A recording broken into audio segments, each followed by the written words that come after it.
भारत माता को परम वैभवशाली, स्वस्थ, समृद्ध, समर्थ बनाने के लिए देश में करीब 25 लाख बहनें सेवा दे रही हैं। उसमें आज 20,000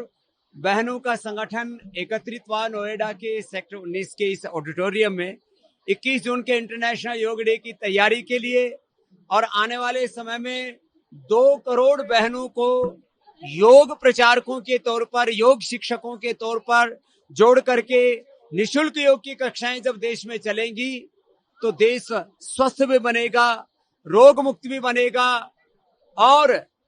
रोगों से आजादी, नशा से आजादी, आर्थिक आजादी, वैचारिक सांस्कृतिक आजादी के साथ शिक्षा और चिकित्सा की आजादी का जो बड़ा लक्ष्य पतंजलि लेकर के चल रहा है, उसमें देश की मातृशक्ति की बहुत बड़ी भूमिका होने वाली है। उसका ये प्रथम बड़ा सम्मेलन यहाँ नोएडा और एनसीआर के संगठन के महिला पतंजलि योग समिति की ओर से किया गया।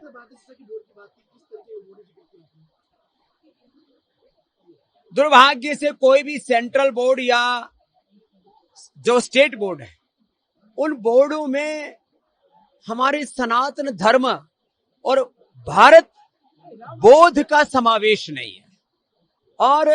एक मूल्यहीन शिक्षा,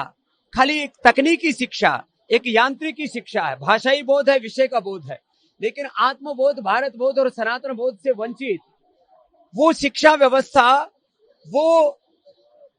परिणाम नहीं दे सकती जो शिक्षा के द्वारा व्यक्तित्व, चरित्र और नेतृत्व निर्माण होना चाहिए। इसलिए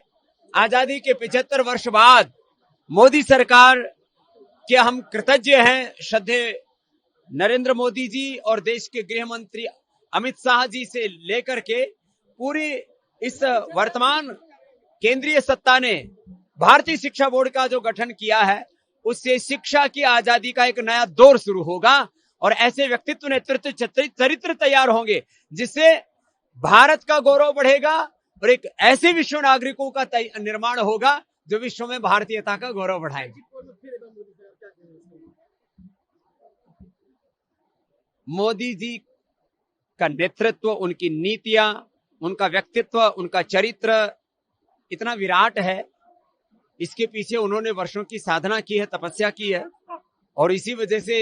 देश के लोग उन पर विश्वास कर रहे हैं। ऐसा दिख रहा है एग्जिट पोल में भी, परिणाम भी ऐसे ही इसी के आसपास होंगे ऐसा दिखता है, क्योंकि मोदी जी का जो एक हिमालय जैसा व्यक्तित्व है, उसके सामने दूसरा व्यक्ति खड़ा नहीं हो